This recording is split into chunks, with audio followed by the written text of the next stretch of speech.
लेकिन कौन सा वेक्टर, ये भी फोर्स है तो ये भी वेक्टर है। अब मैं इनको नाम कुछ देने पड़ेंगे डिफरेंट, क्योंकि भले ही चाहे मैग्नीट्यूड में इक्वल हो लेकिन डायरेक्शन में तो अपोजिट है। हमने न्यूटन का लॉ पढ़ा, हमने कूलम्स का लॉ पढ़ा। अब हम ये जानना चाहते हैं क्या कूलम्स के लॉ से न्यूटन का लॉ फाइंड कर सकते हैं। तो चलिए स्टार्ट करते हैं और हम डिराइव करते हैं न्यूटन्स के लॉ को कूलम्स लॉ की हेल्प से। तो देखिए सबसे पहले जानते हैं कि कूलम्स लॉ क्या कहता है। कूलम्स लॉ कहता है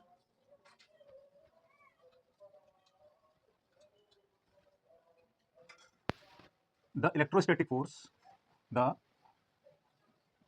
electrostatic force acting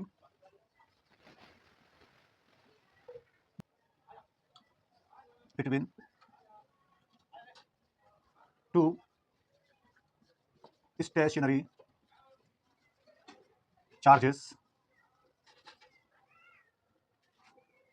is directly proportional to the product of the given charges and inversely proportional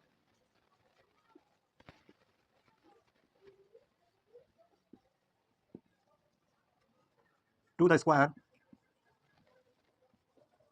of the distance between them। तो देखिए ये कूलम्स का लॉ होता है। अब ये कूलम्स के लॉ को मैं पहले वीडियो में बता चुका हूं, आप उसको देख करके डिटेल में जान सकते हो। तो ये कूलम्स का लॉ कहता है, ठीक है। अब मैं इसमें मानता हूं कि दो चार्जेस हैं और मैं यहाँ वैक्यूम में मानता हूं, क्योंकि मैंने इलेक्ट्रोस्टैटिक फोर्स को ही कूलम्स के लॉ को मैंने डायरेक्टली वीडियो में बताया हुआ है, ये पहले वीडियो में बता चुका हूं। तो मैं फिलहाल यहाँ पर वैक्यूम में मानता हूं, क्योंकि मेरा पर्पस यहाँ पर न्यूटन लॉ को फाइंड करना है with the help of Coulomb's law. तो देखिए let the two charges Q1 and Q2 are situated in vacuum at a distance r मान लीजिए डिस्टेंस, ठीक है। तो ये कॉमन डिस्टेंस r है। सो मैं इसमें एक और लिख देता हूं as shown in figure, as shown in figure.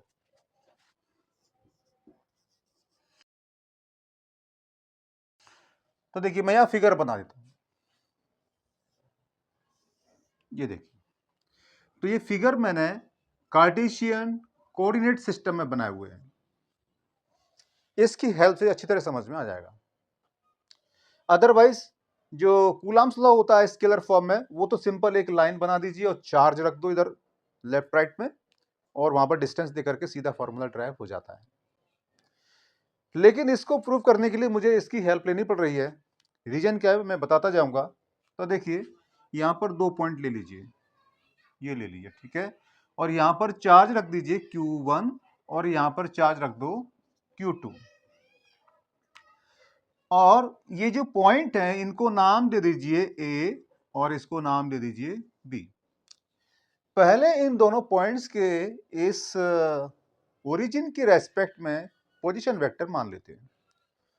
तो वो पोजीशन वेक्टर है, मान लीजिए ये R1, Q1 का R1 और Q2 का R2, ये पोजीशन वेक्टर हो गए। अब आप जानते हैं जब पोजीशन वेक्टर होता है तो उनके डिफरेंस से हमारा डिस्प्लेसमेंट निकल के आता है। तो इन दोनों चार्जेस के बीच में जो डिस्टेंस है उसको फिलहाल हम डिस्प्लेसमेंट लेंगे। तो अगर अब देखिए ये बात ध्यान रखिए कि ये दोनों चार्जेस वैक्यूम में है, स्टेशनरी है और कुछ डिस्टेंस पर, इसको मैंने आर बोल दिया है। तो ये चार्जेस दोनों एक दूसरे पर फोर्स लगा रहे हैं जो मैग्नीट्यूड में इक्वल है लेकिन डायरेक्शन में अपोजिट है। और कौन सी डायरेक्शन में कि ये जो हमने डिस्प्लेसमेंट दिखाया है इसके अलोंग ही होगी लेकिन अपोजिट डायरेक्शन में। तो मैं फिलहाल इसको कंसीडर कर रहा हूं, ठीक है। मैं दोनों पर बताऊंगा, फिलहाल मैं इसको कंसीडर कर रहा हूं। तो देखो यहां पर फोर्स लग रहा है ये मान लीजिए F, लेकिन इसको नाम क्या दोगे क्योंकि वेक्टर फॉर्म में ही इसको हम प्रूफ कर सकते हैं। तो मैं इसको वेक्टर लूंगा, लेकिन तो देखिए ये जो फोर्स है Q2 पर लग रहा है तो 2 और 1 लगा रहा है तो 1, ये इसका सही नाम हो गया। ऐसे ही ये लग रहा है 1 पर, लगा रहा है 2, तो ये हो गया। अब मुझे ये फोर्स, अगर मैं इस फोर्स को लेता हूं तो इसी के अलोंग यानी इस डायरेक्शन में मुझे डिस्प्लेसमेंट लेना होगा। तो वो डिस्प्लेसमेंट रहेगा R2 माइनस R1, और इसको आप लिखोगे R1 2, ये ठीक है। तो अब आप लिखोगे कि फोर्स, ऐसे ही इसको लिखोगे आप, ठीक है। मैं 1 2 को लिख देता हूं, 1 2, तो ये क्या रहेगा K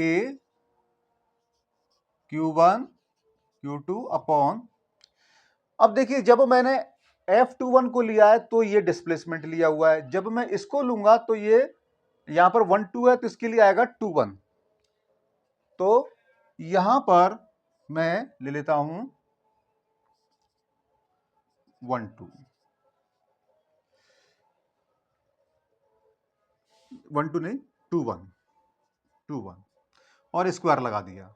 लेकिन ये वेक्टर है तो ये भी वेक्टर होना चाहिए, अभी ये स्केलर को रिप्रेजेंट कर रहा है। तो मैं क्या करूंगा, यहां पर एक यूनिट वेक्टर लूंगा जो बिल्कुल सेम इसी सिंबल में होगा, 2 1, और ये लगा दिया कैप, ठीक है। और इसको मैंने नंबर 1 बोल दिया। सिमिलरली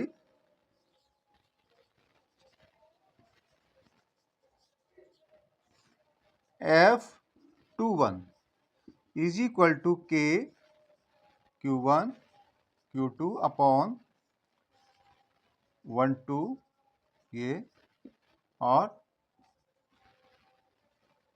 ये नंबर 2, ये आ जाते हैं। अब मुझे क्या करना पड़ेगा कि इस फोर्स की हेल्प से या इसकी हेल्प से, किसी को भी ले सकते हो, इसकी हेल्प से ये लेकर के आओ या इसकी हेल्प से ये लेकर के आओ, बस वहां पर आपका न्यूटन का लॉ प्रूफ हो जाएगा, थर्ड लॉ। तो देखिए मैं इसको लेता हूं फ्रॉम इक्वेशन नंबर 2। तो देखिए F21 is equal to K Q1 Q2 upon modulus of vector 1 2 R, square लगाइए, और यूनिट वेक्टर ऑफ R12, ये। अब देखिए यूनिट वेक्टर को हम क्या लिख सकते हैं, यूनिट वेक्टर को हम लिख सकते हैं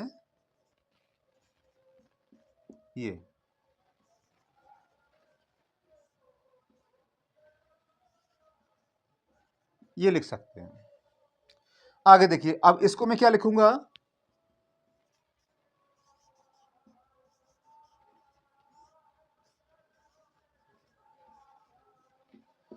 इसको लिखूंगा, देखिए 1 2 है ना, 1 2 तो 2 माइनस 1, यानी कि वेक्टर 2 माइनस वेक्टर 1, और नीचे जो है क्या है, बिल्कुल मॉडुलस ऑफ वेक्टर R12 आएगा, ये होगा। अब मुझे यहां से माइनस कॉमन ले लेता हूं, यहां से -1, तो ये क्या हो जाएगा, minus K Q1 Q2 upon ये, और ये हो जाएगा vector R1 minus vector R2, और नीचे ये आएगा। अभी देखिए, सो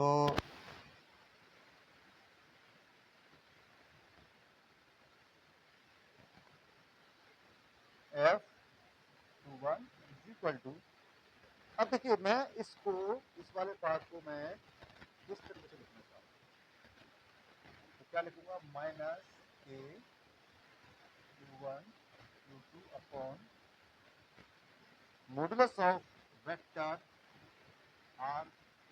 अब देखिए यहां पर, चलो मैं फिलहाल इसको R12 ही लिख लेता हूं, और इसको लिखूंगा 2 1,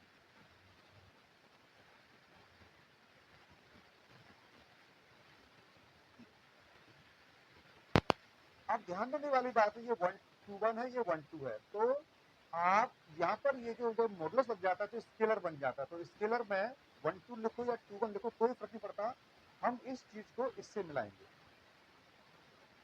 तो क्या है, माइनस के Q1 Q2 अपॉन R12, ये आ गया स्क्वायर, और ये हाँ यहां लिखोगे आप 2 1 लिखो,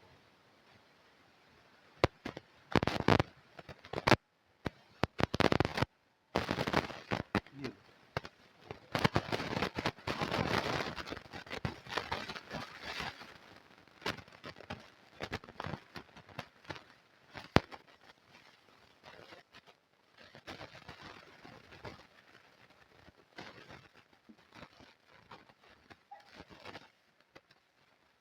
ये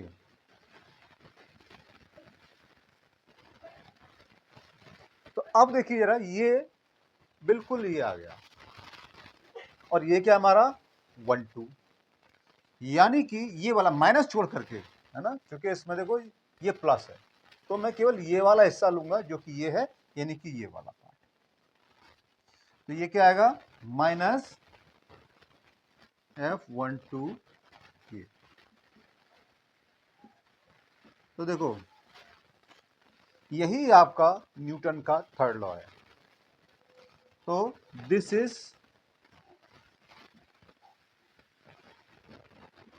न्यूटन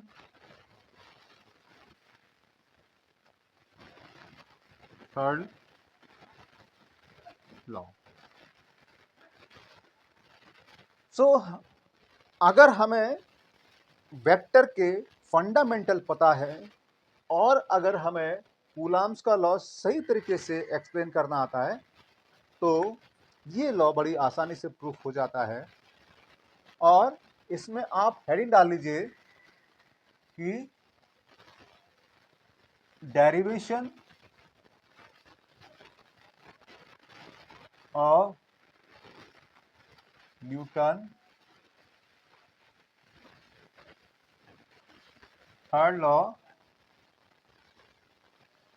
फ्रॉम कूलम्ब्स लॉ।